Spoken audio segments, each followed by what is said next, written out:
படம் ரிலீஸ் ஆன பின்னாடி பைரசி போகுது. அப்போ ரிலீஸ் ஆகாத படத்துக்கு பாதிக்கிறது தயாரிப்பாளர் தான். நாங்கள் நினைக்கிறது சாதிக்கும் அப்படின்ற ஒரு விஷயத்தில் ரொம்ப முனைப்பாக இருக்குது. நீ எப்போவுமே இப்படி குறுக்க கேள்வி கேட்டால் பதில் சொல்ல முடியாது தம்பி.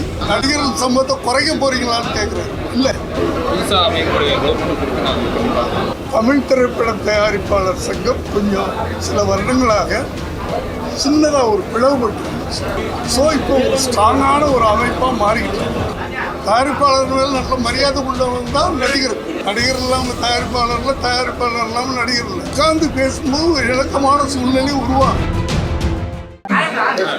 பத்திரிகை நண்பர்கள் அனைவருக்கும் எனது பணிவான வணக்கங்கள். 2026-29க்கான தேர்தல் முடிஞ்ச உடனே முதல் பொதுக்குழு கூட்டம் திரைப்பட தயாரிப்பாளர் சங்க தேர்தலுக்கான முடிஞ்சிருச்சு. முடிஞ்ச உடனே நாங்கள் வெற்றி பெற்றோன்னே தேர்தல் தமிழ்நாடு தேர்தல் காரணமாக தள்ளி வைக்கப்பட்டு முடிஞ்ச உடனே இப்போ முதல் பொதுக்குழு நடத்தியிருக்கோம். வெற்றிகரமாக முடிச்சிருக்கோம். அதே மாதிரி தீர்மானங்கள் நிறைவேற்றப்பட்டிருக்கு. ஓடிடி இது அதே மாதிரி தமிழ் திரைப்பட நடிகருடைய ரெவன்யூ ஷேர் அந்த தீர்மானம் நிறைவேற்றி தீர்மானம் எல்லாமே கொடுத்துருக்கு எல்லாமே கொடுத்துருக்கு.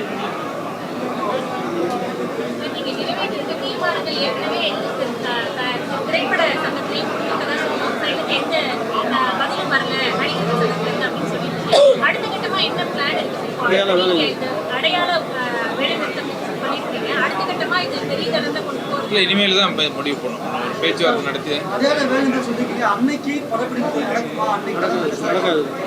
அன்னைக்கு நடக்காது.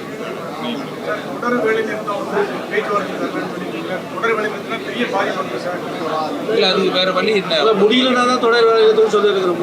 முடிஞ்சதுன்னு எதிர்பார்க்கணும். ஓடிடி ரிலீஸ் பற்றி அது பேச்சுவார்த்தை வந்து ஓடிடின்றது நம்ம ஒரு சவுத்துன்னு சொன்னால் 4 ஸ்டேட்டில் வாங்குவாங்க, ஒரு ஸ்டேட்டில் கிடையாது. அது மாதிரி 4 ஸ்டேட்டு பேசி முடிச்சு அது நல்ல முடிவு எட்டப்படும். ஓடிடியை வாங்குறது இல்லை எங்கேயுமே. இப்போ வந்து இந்த நடிகர்களுடைய சம்பளம் குறைப்பு தொடர்ந்து இந்த ஓடிடி இத்தனை வாரங்களுக்கு பிறகு வெளியாகும். இதெல்லாம் பல கூட்டங்களிலும் பொதுக்குழு கூட்டங்களிலும் தீர்மானம் எடுக்கப்பட்டு தான் இருக்குது. ஆனால் அது இன்னமும் நடைமுறைக்கே சாத்தியம் இல்லை அப்படின்ற மாதிரி தெரியுது சார். தமிழ் தெரியும் இல்லைங்க, அதுக்கு வந்து தமிழ் திரைப்பட தயாரிப்பாளர் சங்கம் கொஞ்சம் சில வருடங்களாக சின்னதாக ஒரு பிளவுபட்டு இப்போ தலைவரான பிறகு தமிழ் திரைப்பட தயாரிப்பாளர் சங்கத்துக்கு தமிழ் புகழ் தலைவரான பிறகு ஒரு இணக்கமான ஒரு சூழ்நிலையை ஏற்படுத்திட்டு அந்த தனியாக போன அந்த அமைப்பு இப்போ ஃபுல்லாக தமிழ் திரைப்பட தயாரிப்பாளர் சங்கத்துக்கு ஒத்துழைப்பு கொடுக்குறதா வந்திருக்கிறாங்க. ஸோ இப்போ ஒரு ஸ்ட்ராங்கான ஒரு அமைப்பாக மாறிக்கிட்டு இவருடைய தலைமையில் அதை இவர் ரொம்ப அழகாக டீல் பண்ணிகிட்டு இருக்கிறாரு. அதனால தான் இவர் வந்த உடனே 2வது நாளோ 3வது நாளோ இன்சூரன்ஸ் எல்லாருக்கும் இவ்வளவுக்கும் நிதி நிலைமை ரொம்ப மோசமாக இருந்த அந்த காலகட்டத்தில் கூட இதை சமாளித்து பண்ணியிருக்காரு. அப்படி பல விஷயங்கள் இவர் மேலே ஒரு நம்பிக்கை இருக்குது. பல ஆண்டுகளுக்கு பிறகு இந்த தமிழ் திரைப்பட தயாரிப்பாளர் சங்கம் ஒரு ஸ்ட்ராங்கான ஒரு நிலைமைக்கு வரும். நாங்கள் நினைக்கிறது சாதிக்கும் அப்படின்ற ஒரு விஷயத்தில் ரொம்ப முனைப்பாக இருக்குது. இதற்கு முன்னாடி அப்படி நீ எப்போவுமே இப்படி குறுக்க கேள்வி கேட்டால் பதில் சொல்ல முடியாது தம்பி. நல்லதை நினச்சி நம்ம போய்கிட்டு இருக்கிறோம். நல்லது பண்ணுவோம் அப்படின்னு சொல்லும்போது நீ பின்னாடி ஏன் போகிற? குறுக்கு பற்றிய கேள்வி கேட்க புரியுதா? நல்லது பண்ண போகிறோம். நாங்கள் இப்போ நடிகர்களோட இணக்கமாக உட்காந்து பேசுவோம். அவங்களும் தயாரிப்பாளர்களை தூக்கி எறிகிறவங்க இல்லை. தயாரிப்பாளர்கள் நல்ல மரியாதை உள்ளவங்க தான் நடிகர் இல்லையா? நடிகர் இல்லாமல் தயாரிப்பாளர்கள், தயாரிப்பாளர் இல்லாமல் நடிகர் இல்லை.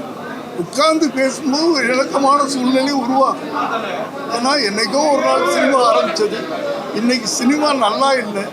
ஸோ எல்லோரும் சேர்ந்து ட்ராவல் பண்ணுவோம் அப்படின்றதானே எங்கள் கோரிக்கை. அதை எப்படி அவங்க இது பண்ணுவாங்க?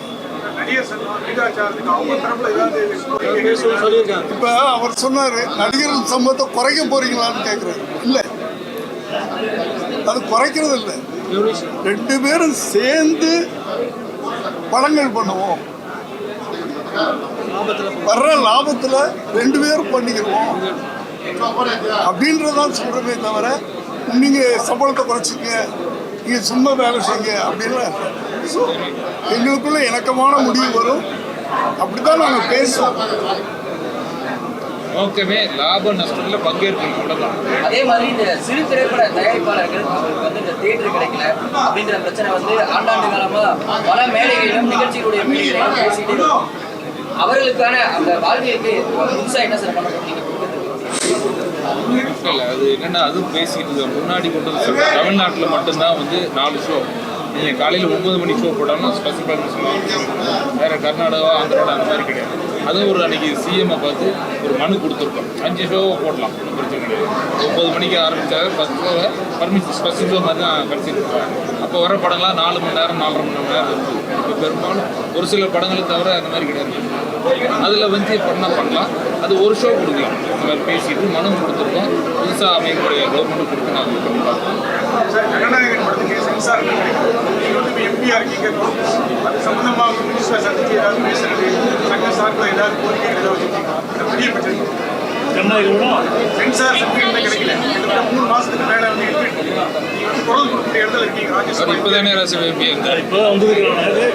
முதல்ல வந்து இந்த புதுசாக வெற்றி பெற்ற இந்த நிர்வாகத்துக்கு என்னுடைய வாழ்த்துக்கள். நான் பாராளுமன்ற உறுப்பினர் ஆன பிறகு இந்த தமிழ் திரைப்பட தயாரிப்பு சங்கத்தில் நானும் கிட்டத்தட்ட 27 வருஷமாக உறுப்பினர் இருக்கேன். மூத்த உறுப்பினர் முறையில் கண்டிப்பாக தமிழ் திரைப்பட சங்கத்துக்கு என்னுடைய ஒத்துழைப்பு கண்டிப்பாக இருக்கும். பெரிய திரைப்படத்திற்கே இந்த பிரச்சனை வரப்போ அடுத்தடுத்த சின்ன பட்ஜெட் திரைப்படங்கள் நிறைய வந்து இந்த மாதிரியான இருக்கு. நல்ல கதைகள் கொண்ட திரைப்படங்கள், ஒரு பெரிய பட்ஜெட் கொண்டிருக்கக்கூடிய திரைப்படமே இந்த மாதிரி வெளியாகும் பொழுது தயாரிப்பாளர்களுடைய நேரடியாக பாதிக்கப்படுறாங்க. ஸோ அந்த மாதிரியான நடவடிக்கைகள் லீக் ஆகிறதுக்கு நாங்கள் இப்போ பேசும்போதே பொதுக்குழுவில் பேசுவோம். படம் ரிலீஸ் ஆன பின்னாடி பைரசி போகிறோம். இப்போ ரிலீஸ் ஆகாத படத்துக்கு ஒரு சிலர் பண்ணது, இப்போ எடிட்டரு அவங்க அசிஸ்டன்ட் பண்ணிருக்கோன்னு சொல்கிறாங்க. அது கண்டுபிடிச்சாச்சு, உடனே நீக்கம் பண்ணிட்டு பாதிக்கிறது தயாரிப்பாளர் தான். சட்டப்படி நடவடிக்கை அதான் போயிட்டு. பெரிய படங்கள் எடுக்கிறதுல மிகப்பெரிய சவால் இருக்கு. நிறைய பேர் முன்னெடுக்கிறதுக்கே யோசிக்கிறாங்க. அந்த அளவுக்கு இந்த சம்பளமும் ஒரு பெரிய பிரச்சனையா இருக்குன்னு சொல்லி பேசியிருந்தீங்க. இது மாதிரியான தயக்கம் இன்னும் தொடர்ந்துட்டு இருக்கா? தயாரிப்பாளர்கள் இன்னும் முன்வர மாட்டேங்கிறாங்கன்ற ஒரு இல்லை, அதுதான் ரெவன்யூ ஷேர். அதுதான் லாப நஷ்டத்தில் பங்கேற்கணும்னு சொல்லி நடிகர்களோ டெக்னீஷியன் எல்லாத்துட்டையும் பேசியிருக்கோம். பெரிய பெரிய டெக்னீஷியன். அதே மாதிரி சினிமா வெளியீட்டை வந்து ஓடிடி தான் நிர்ணயிக்குது அப்படின்ற மாதிரியான குற்றச்சாட்டு தொடர்காலமாக இருக்கிறது. ஏன்னா இந்த ஓடிடியோட சைன் பண்ணிட்டோம் அப்படின்னா குறிப்பிட்ட தேதிக்குள்ள நீங்கள் தேட்டரில் ரிலீஸ் பண்ணாலும் நம்ம ஓடிடியில் பண்ணிடுவோன்னு. ஸோ இது வந்து தயாரிப்பாளர்களுக்கு இதுவும் நேரடியான ஒரு பாதிப்பு ஏற்படுத்தும். இது குறித்து ஓடிடி தளத்தில் இல்லை, அதான் இப்போ நான் என்னென்னா, இப்போ எங்கள் நிர்வாகம் வந்து உடனே ஹை லெவல் கமிட்டி ஒன்று ஃபார்ம் பண்ணிட்டு அதை வெளியிடுவோம்.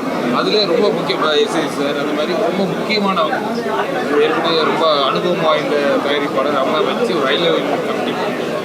அதுக்கு என்னென்ன சீர் பண்ணலாம் அதெல்லாம் நாங்கள் பண்ணிவிடுவோம். கண்டிப்பாக அது இந்த மாதத்துல எல்லாம் முடிவு பண்ணுவோம்.